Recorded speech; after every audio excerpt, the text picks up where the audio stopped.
before we get started, I gotta know, this is what we do in Hawaii to get to know each other. We ask, where are you from, where you grad, and I like to know, what was it like growing up? So when I say where you grad, I'm talking about high school. Yeah, Dylan told me what that means. Okay, he prepped you. Nice.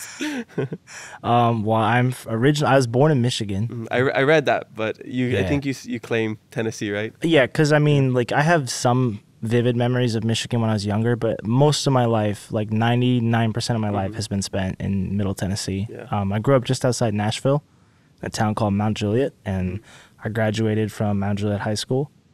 I spent some time in another town, but most of my time was right there in Mount Juliet. And yeah, and what was the last question? And then what was it like growing up? What was your childhood like? Oh man, I mean, I grew up in my Lola's house. My Lola is from Manila. I'm a quarter Filipino, so I grew up raised on Spam fried rice and, you know, lumpia for every occasion, and pancit and cassava cake.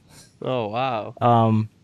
But no, I grew up in my grandmother's household. My dad was a musician, so I mean, he was around, but there were often times where he would be gone for like periods of time. So my grandmother actually raised me and my sister quite a bit. And so it's just you and your sister? Yeah, I mean, I have two older siblings, but they live in Michigan. So, and then my mom is like 3 hours away in Knoxville. Yeah. So it must be surprising for people to hear that you're Filipino, huh? You know, half the people I talk to, it's always the people that are of a different nationality, like that are not white, that are surprised. But then, like, when I speak to people that look like me, they're like, so there was this woman in Oregon once when this was way before Idol, I was playing on the sidewalk, and she just said, "What are you?" And I said, "Excuse me?" She goes, "I can tell you got a little spice in there. You got a little something." And it was very weird, and I was just like, "Yeah, I'm part Filipino, I'm Pinoy." She just goes, "I knew there was something in there." I was like, "Oh my God." I could smell the pork adobo. Yeah.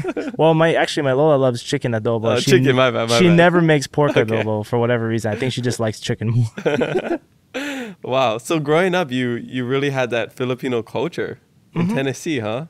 Was there a big Filipino community, or is this you guys? Oh, no, there's a huge Filipino community in Tennessee. Yeah, so my family's very diverse. I mean, I have family members from all over, and for whatever reason in Middle Tennessee, like, there is a large Filipino community. There's a large Polynesian community, actually. But I remember one time, I can always tell when someone is Pinoy or Pinay. Like, I can just tell. It's in the face and it's in the accent. And when you put them together, it's like, oh. Yeah. And I met an older woman when I was serving at a restaurant once, and I said, "Excuse me, I don't mean to bother you, but are you Pinay? Like, are you Filipino?" And she's like, "How do you know?"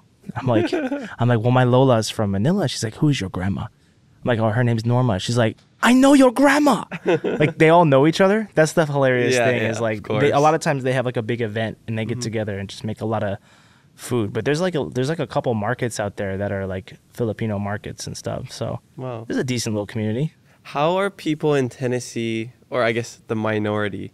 Because in Hawaii, I'm sure you've seen it's very diverse. The minority is the majority. So there's no majority ethnicity, whatever. Everybody's split up, you know, Asian, Polynesian, like all the subcategories of Asian. So growing up in Tennessee, which when I think of that, I'm thinking like music, like cowboys, or not necessarily cowboys, but like a country. That's what I'm thinking of. So how do people react to like the diversity over there? It depends on where you are. Okay. Like, for the most part, like, people, especially in Middle Tennessee, are what you guys call Aloha over here, we call Southern hospitality. And it's essentially the same thing, which is just like, you treat people like your own, like, family, and you're kind to one another. But I mean, it's a bit of an uncomfortable thing.